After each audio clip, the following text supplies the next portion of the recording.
I'm going to be letting you guys, It's Raven. yes, I'm going to be letting you guys listen to the story. I mean, it's not that I'm letting you, you know what I mean. See, this is why I can't start the intros, because I'm awkward. I try to take charge and then, it just don't happen. So anyways, this is going to be a serious video. I do not want you guys to think I'm laughing or making fun, so I'm just going to try to go through the story, and then we'll talk about it as we go, or we'll talk about it afterwards. I don't know how it's going to go yet, but today we are going to be talking about none other than John W. Gacy. Now, honestly, I think that he's a terrible, disgusting person. I don't know all of the facts to what kind of monster he was or everything that he did. Also, what I sourced my information from is Wikipedia. I know some people say that Wikipedia can be either good or sometimes it can have stuff that is either not put in the right way, or sometimes stuff can be a little false. I tried to look into it though, and a lot of people are saying that for the most part it is accurate though, so that's why I have been using Wikipedia for a lot of things that I do look up and stuff like that. So with that being said, if I do say anything that might not be in the correct timeline but it is correct, or if I happen to say something that is not correct at all, please let me know. Also, if Wikipedia did not cover everything, let me know if there's something that I did not mention. But yeah, that's where I'm going to be sourcing my information from. And sometimes Wikipedia is weird because it'll have like, not everything is in order sometimes, but I'm just gonna go ahead and start with the early life of John W. Gacy. It says he was born at Edgewater Hospital in Chicago, Illinois on March 17th, 1942. It says the second of 3 children and the only son, so he had 2 sisters. It says John Stanley Gacy and Marion Elaine Robinson were his parents. His father was an auto repair machinist and World War I veteran, and his mother was a homemaker, so I'm guessing a stay-at-home mother, but then again, I don't know. You guys let me know if you know.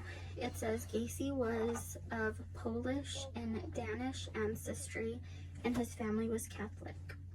Gacy was close to his mother and 2 sisters, but had a difficult relationship with his alcoholic father. It says his father was verbally and physically abusive to his family. The elder Gacy frequently belittled, the elder, which is his father. The elder Gacy frequently belittled his son, calling him dumb and stupid, and comparing him unfavorably with his sisters. One of Gacy's earliest childhood memories was of his father beating him at age 4 for accidentally disarranging car engine components. Now, the only thing that I'm going to say, and then I'll move on, is he was a disgusting person, so I don't want to have that much sympathy for him, but being a kind-hearted person, I do feel for him a little, in the sense like, or I feel for him as a 4-year-old child, because getting beat by a grown man for accidentally doing something at the age that he was is really abusive and horrible. So I do feel for that part, but don't think that makes me have sympathy for him as a whole person, because he's disgusting. But it says his mother tried to shield her son from his father's abuse, which resulted in accusations that he was a sissy and a mama's boy who would probably grow up queer. That's crazy. In 1949, Gacy's father whipped him after he and another boy were caught sexually fondling a young girl. Hmm. The same year, a family friend began to occasionally essay Gacy. Gacy never told his father, afraid that his father would blame him. That's very sad. You should be able to tell your parents anything. Despite their challenging relationship, Gacy loved his father but felt he was never good enough in his father's eyes. Gacy, hold on, did I miss her? Okay, no. Gacy was an overweight and unathletic child. Raven and not now. I can relate Okay. to that. Unathletic, and because of a heart condition, he was told to avoid sports, which I know from like having a cousin that had heart surgery at a young age. They were not allowed to like really run or do like things that would cause them because of their heart condition. But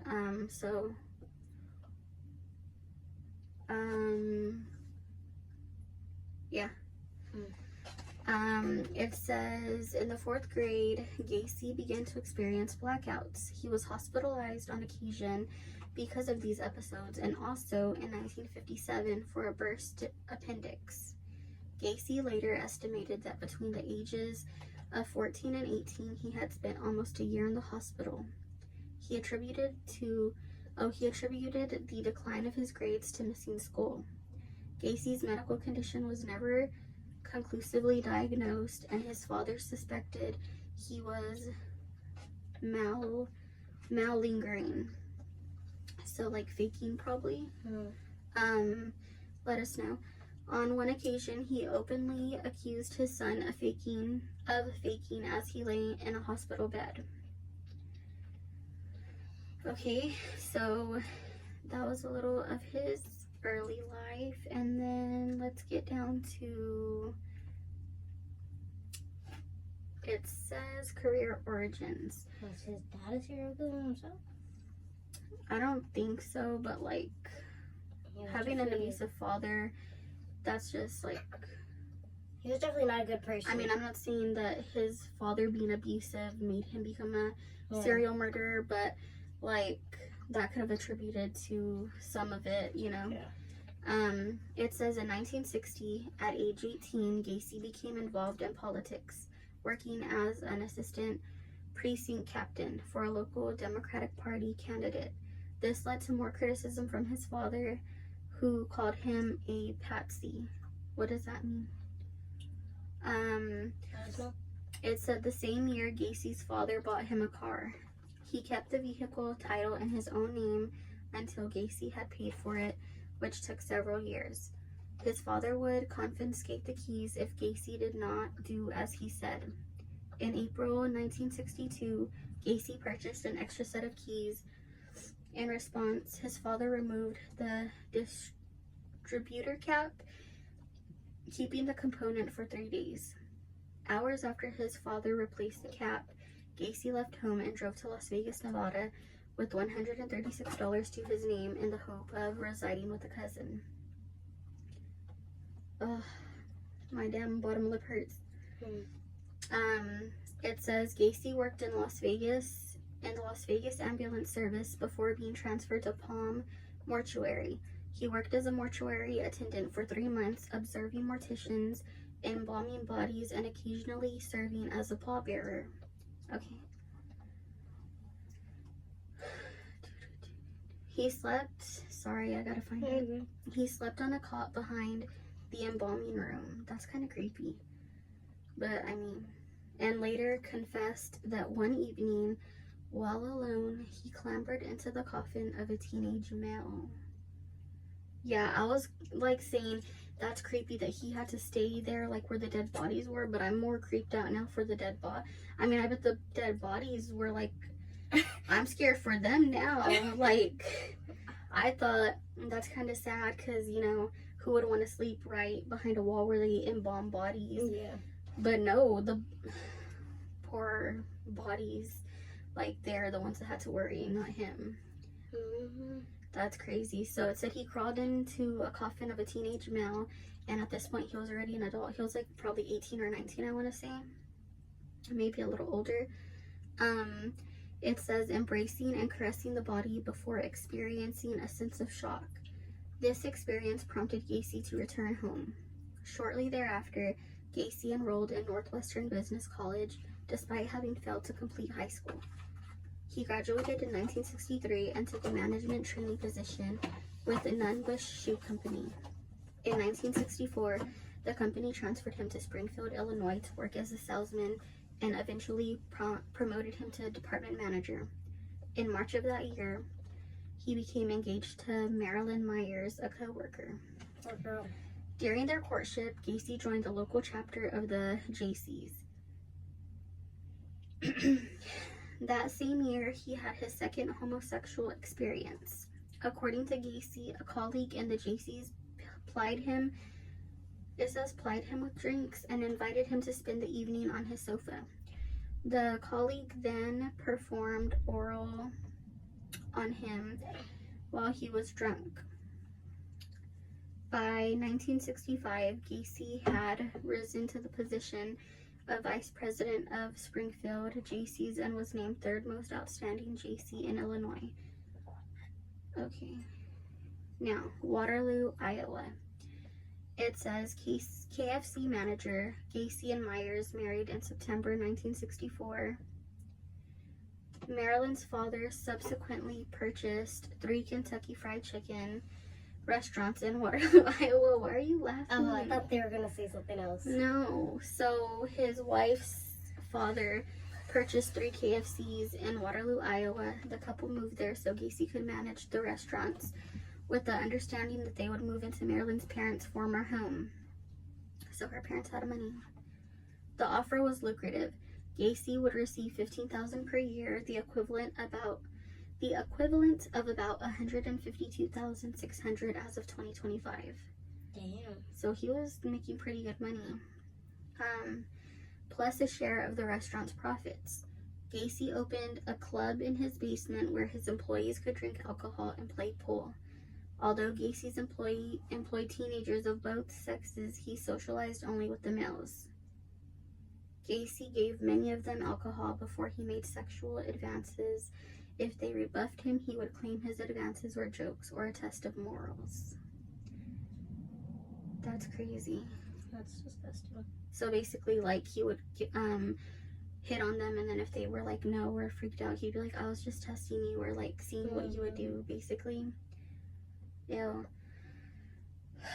That's why I don't know, people need to watch their kids, because you think they're going to work and there's like a monster or like a perv just preying on them. I'd be outside of my kid's job. I'd be the monster. No, it said Gacy's wife. What? I said I'd be the monster if I needed to. Oh, yeah. It said Gacy's wife gave birth to a son in February 1966 and a daughter in March of 1967. Gacy later described this period of his life as perfect. He had finally earned his father's approval when Gacy's parents visited in July of 1966. His father privately apologized for the abuse he had inflicted before happily saying, "Son, I was wrong about you," as he shook Gacy's hand. I don't know. It says, in Waterloo, Gacy joined the local Jaycee chapter, regularly offering extended hours to the organization in addition to the 12 and 14-hour days he worked managing the restaurants. At meetings, Gacy often provided fried chicken and insisted on being called Colonel. What the fuck? He and other Waterloo Jaycees were also deeply involved in drug abuse. They were involved in drug abuse, Activity? photography, if you get what I mean, but it's videography, prostitution, and wife swapping. This was just a dirty time. Dirty people. Oh, okay, that's crazy. Although Gacy was considered ambitious and a braggart, the Jaycees held him in high regard for his fundraising work. In 1967, he was named Outstanding Vice President of the Waterloo Jaycees and served on the board of directors. That's crazy. It says, assault of Donald Voorhees. In August 1967, Gacy sexually assaulted 15-year-old Donald Voorhees Jr., the son of Donald Edwin Voorhees, a local politician and fellow Gacy. Gacy lured Voorhees to his house with the promise of showing him heterosexual stag films regularly played at Gacy events. Gacy plied Voorhees with alcohol. I'm guessing plied means supplied because that's all it says, but that's what I'm guessing. Okay, Gacy supplied Voorhees with alcohol and allowed him to watch a stag movie, then persuaded him to engage in mutual oral X. Adding, you have to have X with a man before you start having X with women. Over the following months, Gacy abused several other youths, including one whom he encouraged to have X with his own wife. Ew. So Gacy told that young boy to have X with his wife. This man is just all over the place, disgusting. Before, and his wife, like if that actually happened. I mean, yeah, her too. That's, but like yeah. if she was like seduced or not seduced, but like drugged or something, then that's a different story. But like if she like literally, oh yeah, I'll have sex with him, and yeah, this is just all around sicko activity. It says before blackmailing him into performing oral X on him. Gacy also tricked several teenagers into believing he was commissioned to conduct homosexual experiments for scientific research and paid them up to $50 each. So he was just playing with their like body parts or like touching on them, I guess, and looking at their body, but saying it was for scientific reasons, and he was allowed to do that to them, and in return they'd get $50. You're no doctor. You are not a doctor. In March 1968, Voorhees told his father that Gacy had sexually assaulted him, and Voorhees Sr. immediately informed the police, who arrested Gacy and charged him with performing oral sodomy on Voorhees and the attempted assault of 16-year-old Edward Lynch. Gacy vehemently denied the charges and demanded to take a polygraph test. The results of these tests were indicative of deception. Gacy publicly denied any wrongdoing and insisted the charges were politically motivated, and Voorhees Sr. had opposed Gacy's nomination for appointment as president of the Iowa Jaycees. Several fellow Jaycees found Gacy's story credible and rallied to his support. However, on May 10, 1968, Gacy was indicted on the sodomy charge. That's crazy. The most striking aspect of the test results is the patient's total denial of responsibility for everything that has happened to him. He can produce an alibi for everything. He presents himself as victim of circumstances and blames other people who are out to get him. The patient attempts to assure a sympathetic response by depicting himself as being at the mercy of a hostile environment. Okay. Now, it says on August 30th, Gacy promised one of his employees, 18-year-old Russell Schroeder, $300 if he physically assaulted Voorhees in an effort to discourage the boy from testifying in court. That's what we saw in that movie. Okay, that makes sense now. Okay, so let me see. Schroeder lured Voorhees to an isolated park, sprayed mace in his eyes, and then beat him. Voorhees escaped and reported Schroeder's actions to police. Schroeder was arrested the next day, initially denying involvement. He soon confessed to assaulting Voorhees, indicating he had done so at Gacy's request. Police arrested Gacy and charged him with hiring Schroeder to assault and intimidate Voorhees.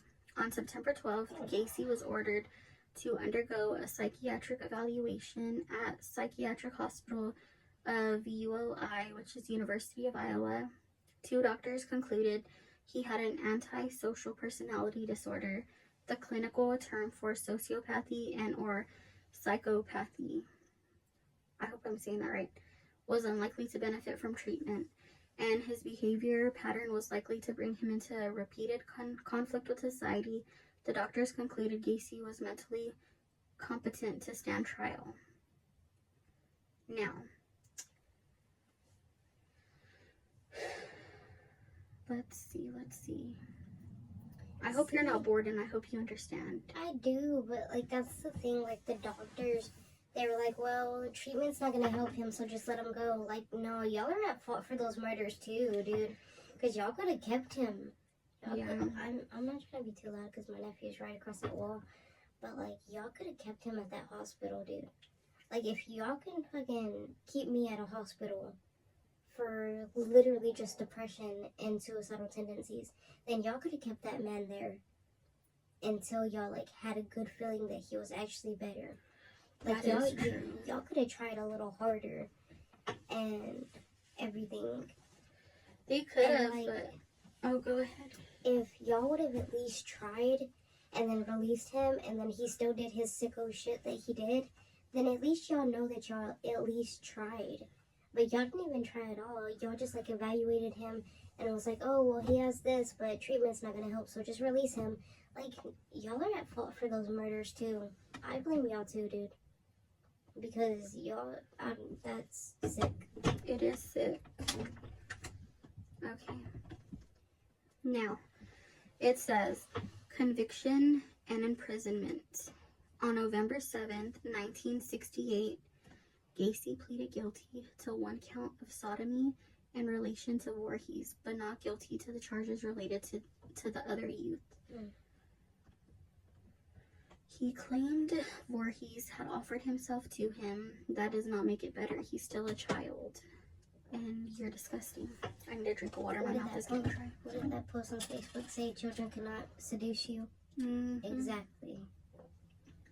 And they can't. You seduce yourself, you sicko. Okay.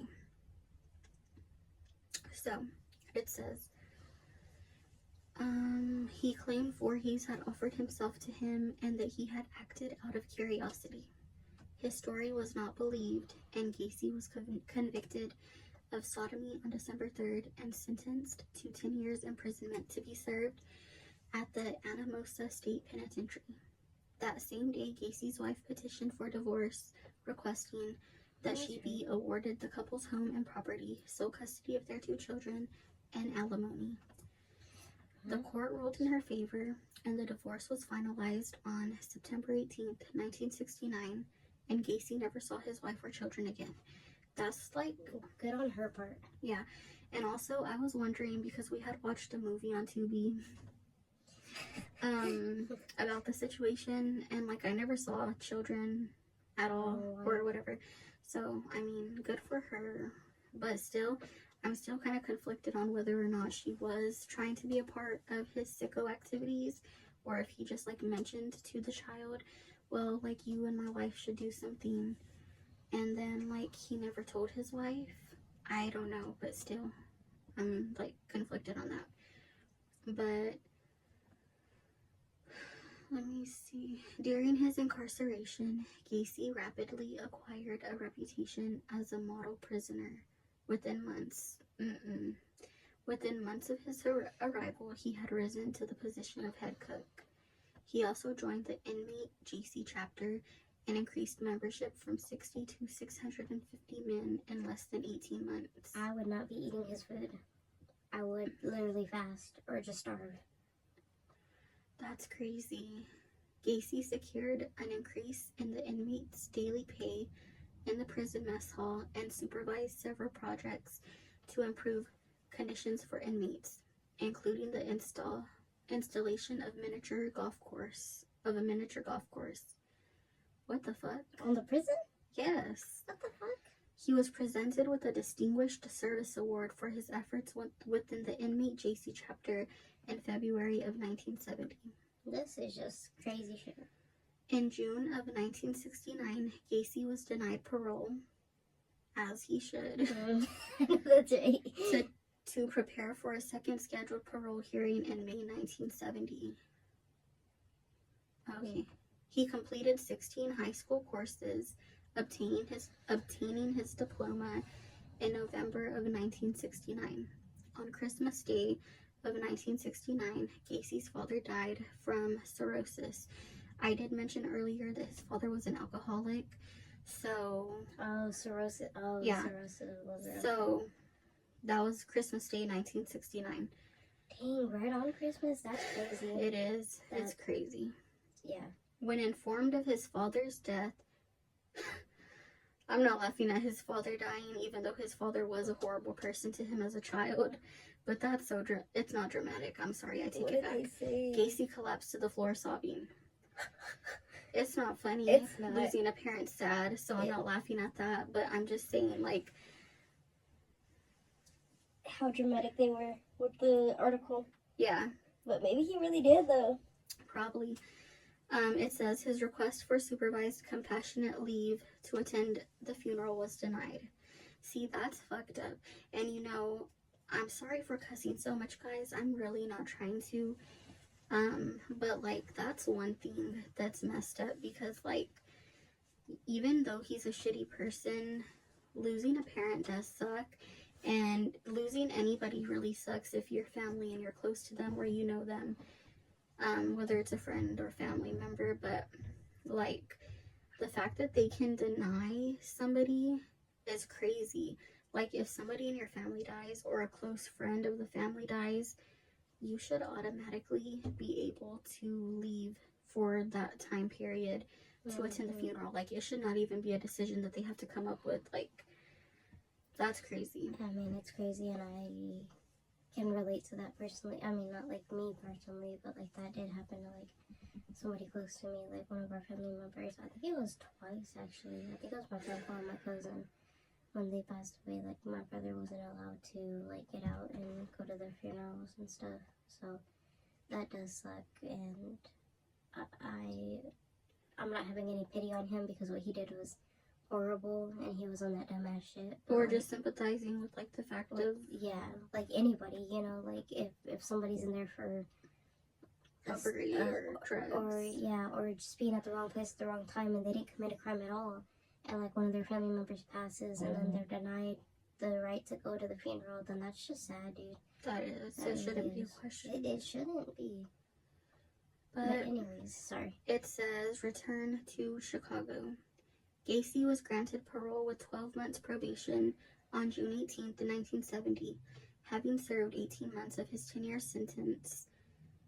Conditions of his probation included nightly curfew, and that Gacy relocate to Chicago to live with his mother. On his release, Gacy told friend and fellow JC Clarence Lane, who picked him up from the prison and had remained steadfast in his belief of Gacy's innocence, that he would never go back to jail, and that he intended to reestablish himself in Waterloo. However, within 24 hours, Gacy had relocated to Chicago. He arrived there by bus on June 19th, and shortly thereafter obtained a job as a short order cook. Okay. See, the doctors and I don't even know what system to blame at this point, but the doctors and the people that released him, like, y'all are both at fault, bro. Why release him, bro? Y'all After 18 months of a 10-year prison sentence, he was That's a year and a half. After a year, bro, this, like, for, yeah. I'm sorry to the victims and their families. And I wonder what the people in jail thought of him, or prison, because, like, usually when you go in for children-related crimes, they're not nice to you, and people will, like, mess you up. So either nobody snitched on him there, and they never found out what his crimes were and why he was there, or they just didn't care, which is crazy, because, like, he became very liked in prison and had almost, like, hundreds of inmates join his little posse. That's crazy. So, like, that is crazy. So, on February 12th, 1971, Gacy was charged with essaying a teenage boy who claimed that he had lured him into his car at Chicago's Greyhound bus terminal and driven him to his home, where he had attempted to force the boy into X. The court dismissed this complaint when the boy failed to appear. That's crazy. Bro, all the signs were there. He was probably a scared victim and probably got, like, terrorized by John or somebody who he got to terrorize the little boy, and so he never showed because of that. But that doesn't mean that it should be dismissed. Like, he has a track record of doing that. Like, what? Exactly. Anyways, proceed. On June 22nd, Gacy was arrested and charged with aggravated sexual battery and reckless conduct in response to a complaint filed by a youth who claimed that Gacy had flashed a sheriff's badge, lured him into his car, and forced him to perform oral acts. These charges were dropped after the complainant attempted to blackmail Gacy.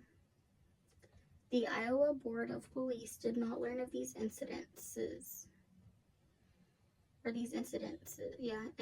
That's crazy that the Board of Parole didn't hear about this thing that happened. Because if they did, he would have went back more than likely. Where he belongs. Gacy's parole ended on October 18th, 1971. And a month later, the records of Gacy's criminal convictions in Iowa were sealed. What? 8213 West Somerdale Avenue. With financial assistance from his mother, Gacy bought a ranch-style house at 8213 West Somerdale Avenue in unincorporated Norwood Park Township, Illinois, part of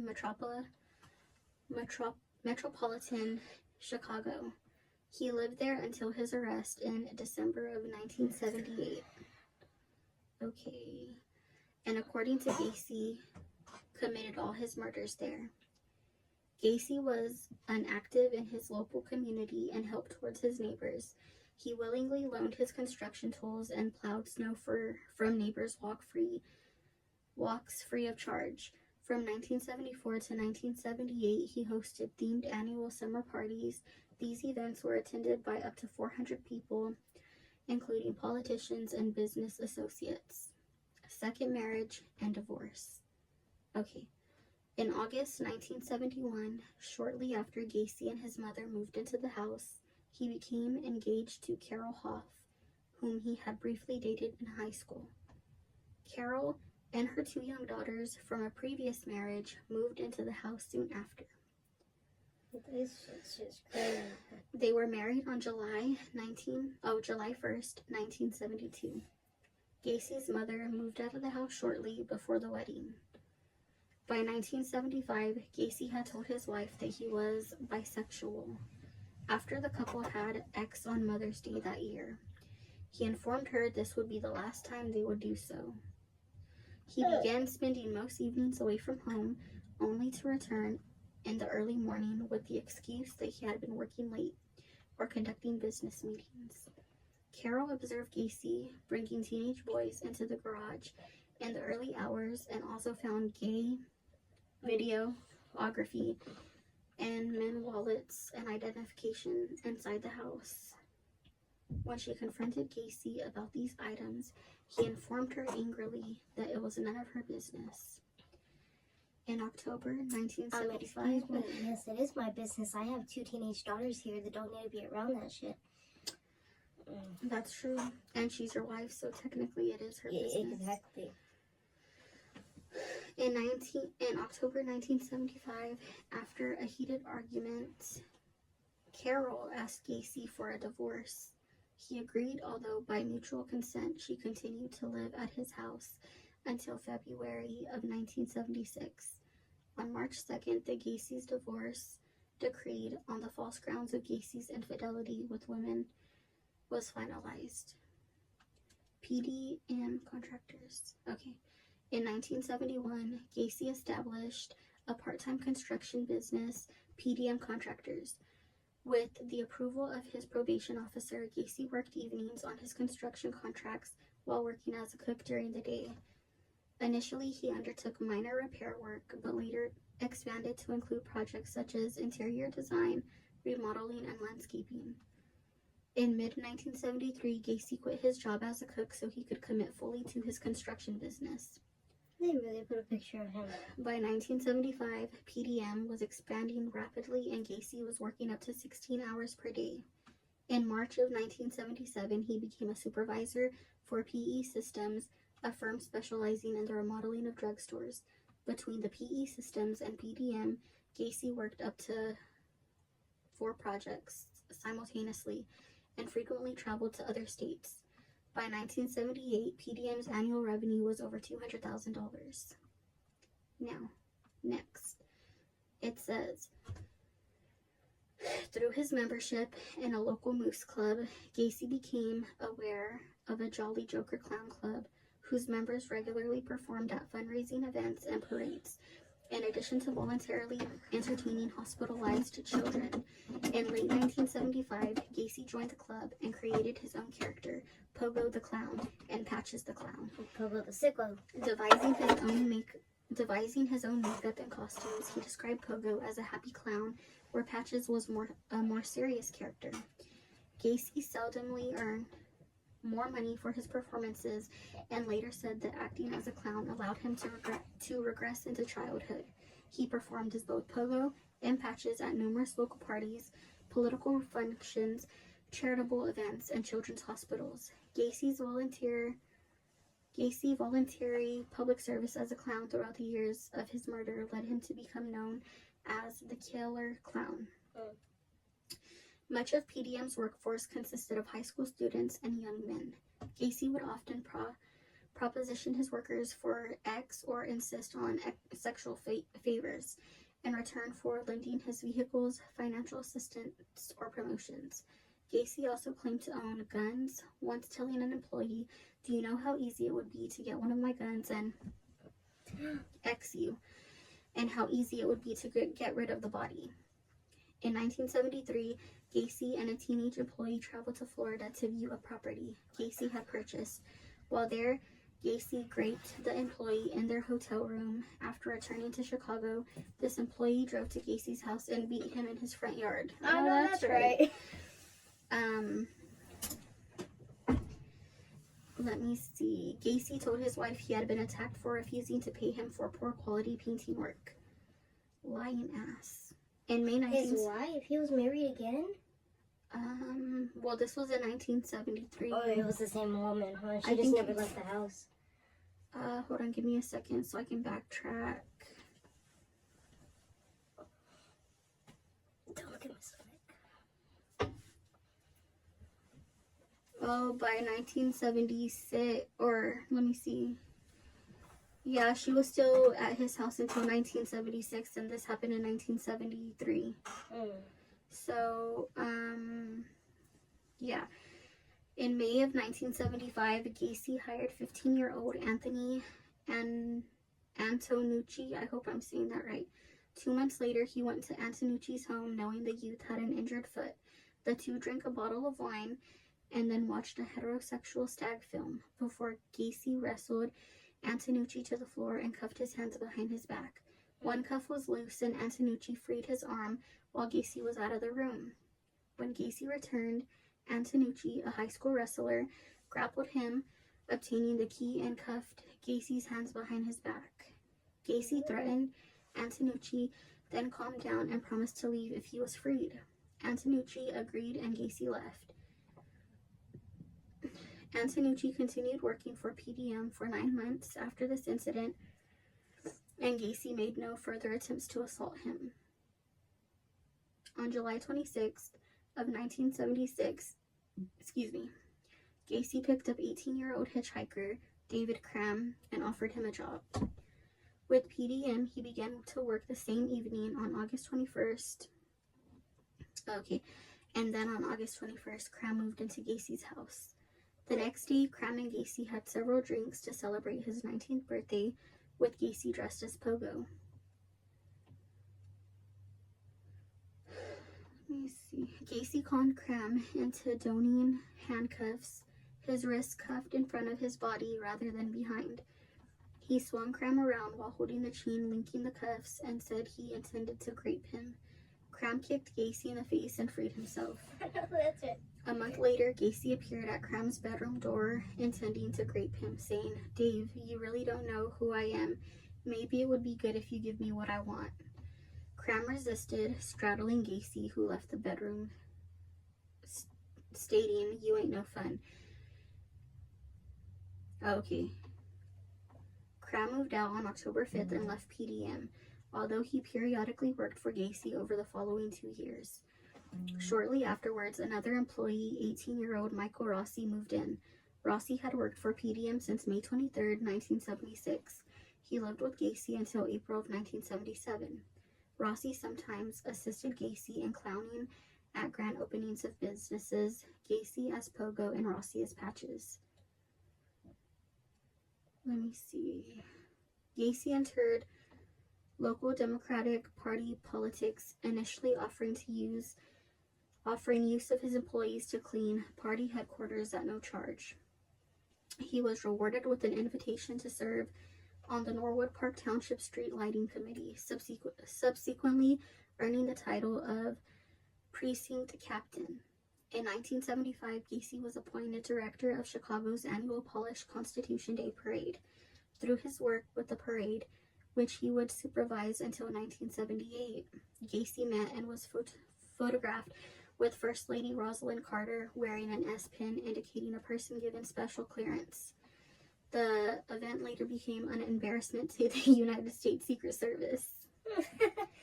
Oh, because of what he did? Yeah. Gacy murdered at least 33 young men and boys, 26 of whom he buried in the crawl space of his house. His victims included people he knew and random individuals lured from Chicago Greyhound bus station, Bughouse Square, or off the streets with the promise of a job with PDM, an offer or drink of or drugs or money for sex. Some victims were grabbed by force, others were conned into believing Gacy, who often carried a sheriff's badge and had a red spotlight on his black Oldsmobile. Was a policeman, so that's what he tried to pretend to be. Gacy usually lured a lone victim to his house, although on more than one occasion Gacy had what he called doubles, 2 killed in the same evening. That's crazy. Inside Gacy's home, his usual modus operandi was to ply a youth with drinks, drugs, or generally gain his trust.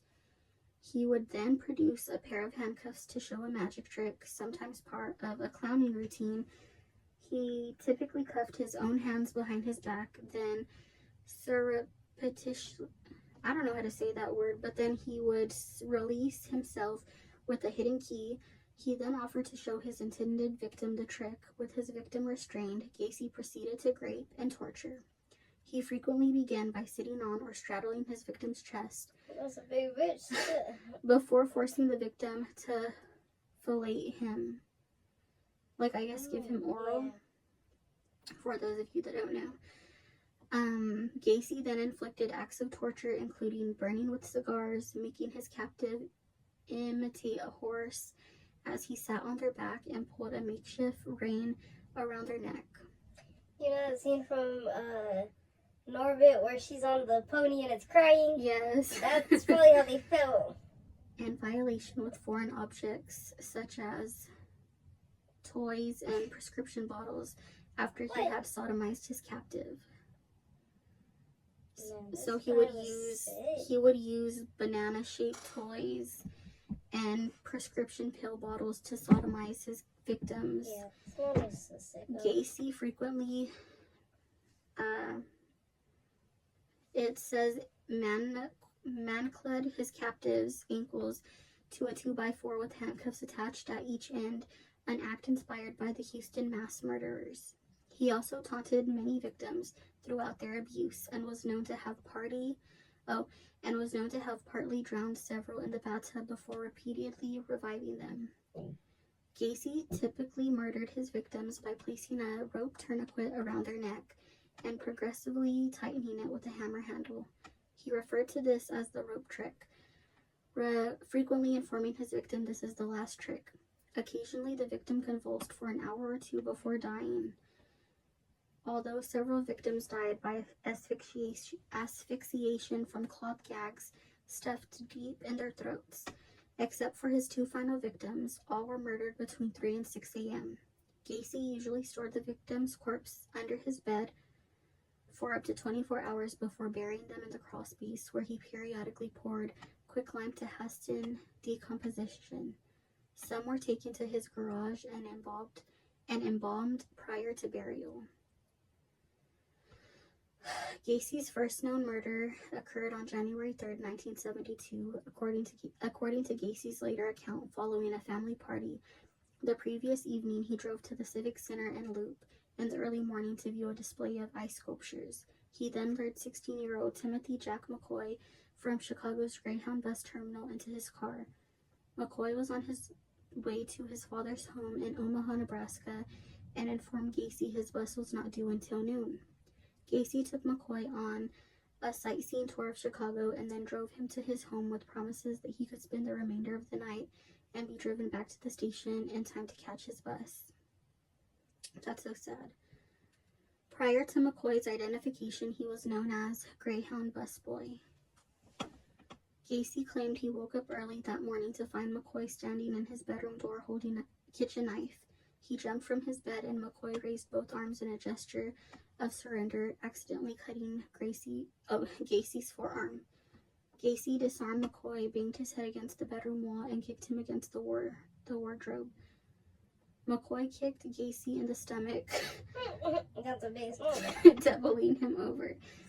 Gacy then grabbed McCoy, wrestled him to the floor, and stabbed him repeatedly in the chest. As McCoy lay dying, Gacy claimed he washed the knife in the bathroom, then went to his kitchen and saw the makings of breakfast on the table. McCoy had set the table for two. He had walked into Gacy's room to wake him while absent-mindedly carrying the knife. Gacy buried McCoy in his crawl space and later covered his grave with a layer of concrete. In an interview, He ate all that breakfast. in an interview, several years later after his arrest, Gacy said that immediately after killing McCoy, he felt totally drained, yet noted that as he stabbed McCoy and listened to the gurglations and gasping, he had experienced a mind-numbing orgasm. He added that that's when I realized that death was the ultimate thrill. And guys, it just goes so on and so on of like all of the murders that he committed on all of his victims. Like,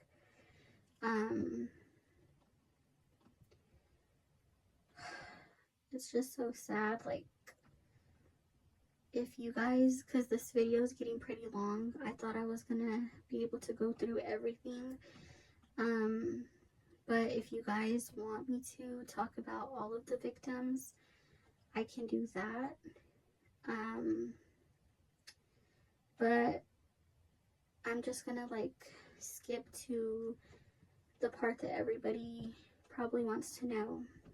It says Gacy was transferred to Menard Correctional Center, where he remained on death row for 14 years. Isolated in his prison cell, Gacy began to paint with his artwork, occasionally produced via commission. He drew inspiration from a wide range of sources for his artwork, depicting subjects as diverse as clowns, including himself as Pogo or Patches, Christ, the Seven Dwarfs, Skulls, his own home, Elvis Presley, and John Dillinger. Gacy's paintings have been displayed at exhibitions and sold at auction. Before his trial, Gacy initiated contact with journalist Russ Ewing, to whom he granted numerous interviews between 1979 and 1981. Ewing later collaborated with author Tim Cahill to publish the book Buried Dreams. The information Gacy divulged to Ewing regarding the circumstances of his first murder would prove instrumental in establishing the identity of his first victim. On February 15, 1983, Henry Brisbane, a fellow death row inmate known as the I-57 Killer, stabbed Gacy in the arm with a sharpened wire. He received treatment in the prison hospital. After incarceration, Gacy read law books and filed voluminous motions and appeals, though he did not prevail in any. His appeal related to the issues such as the validity of the first search warrant granted to the Des Plaines Police Department on the 13th of December 1978 and his objection to his lawyer's insanity plea defense. Gacy contended that although he had some knowledge of 5 of the murderers, those of McCoy, Bukovich, Godzik, Sizik, and Peast. The other 28 had been committed by employees who had keys to his house while he was away on business trips. In mid-1984, the Supreme Court of Illinois upheld Gacy's conviction and ordered his execution by lethal injection on November 14th. On March 4th, Gacy filed an appeal against the decision, which was denied by the Supreme Court on March 4th of 85. The following year, Gacy filed further petitions seeking a new trial. His defense lawyer argued that he had been provided with ineffective legal counsel in his 1980 trial. That was also dismissed on September 11th of 1986. On the morning of May 9th, 1994, Gacy was transferred to Stateville Correctional Center to be executed. That afternoon, he was allowed a private picnic on the prison grounds with his family for his last meal. Gacy ordered a bucket of KFC, French fries, and a dozen fried shrimp with fresh strawberries and a Diet Coke. That evening, he received the last rites from a Catholic priest before being escorted to Stateville execution chamber. In the hours leading up to Gacy's execution, a crowd estimated at over 1,000 gathered outside the correctional center. A vocal majority were in favor of the execution, although a small number of anti-death penalty protesters were present. Some of those in favor of the execution wore t-shirts hearkening to Gacy's previous community service as clowns and burial satirical slogans such as "No Tears for the Clown." At 12:40 a.m., the procedure to administer the lethal injection began. Although the chemicals used in the execution solidified unexpectedly, clogging the IV tube, the execution team replaced the clogged tube and the execution resumed. The entire procedure took 18 minutes. Anesthesiologists blamed the problem on the prison officials' inexperience at conducting an execution. This error apparently led to Illinois adopting an alternative method of lethal injection. One prosecutor at Gacy's trial, William Kunkel, said he got a much easier death than any of his victims. After Gacy's death was confirmed at 12:58 a.m. on May 10, 1994, his brain was removed. It is in the possession of Helen Morrison, a witness for the defense at Gacy's trial, who had interviewed Gacy and other serial killers in an attempt to isolate common personality traits of violent sociopaths. He was cremated and the whereabouts of his ashes remain undisclosed. So that was that. I did leave out a few things to hurry up to get through that because this video is getting long, like I said. But if you guys want more details and more info about his victims, because they matter the most out of anything, I can do another video. We could do another video talking about of their victims, but just let us know. Do you have anything to input before we end this video?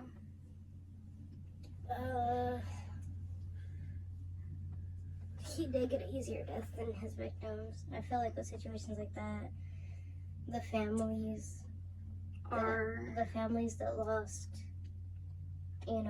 somebody, they should decide, they should have the right to get together and decide his fate, how they want him to be executed, not just lethal injection, because that's literally just injecting poison into the body and then your heart stops. That's too easy, dude.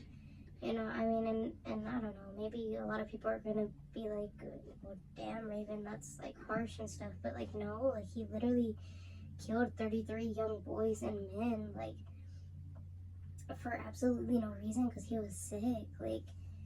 He was a sicko. The only other thing I want to add is I think it's crazy that people actually showed his paintings in museums or exhibitions or whatever it's called, and that people actually bought these paintings from him. Also, that his family got to have a picnic with him before he was murdered. That's crazy to me. Right. But let us know what you guys think, and if you want us to do a part 2 on this, and we gladly will. And and just thank you guys for watching. I know that we have 18 subscribers now, and even though it's just 18, that's still important to us. If you do watch us and you haven't subscribed, please subscribe, because we're trying to reach our goal by the end of the year of 10,000 subscribers. And we just appreciate you guys, and just hope that you like this and share it, and just let us know what you thought.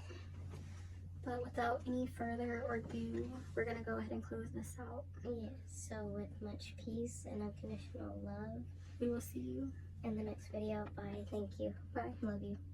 Cruising down the highway, windows down low.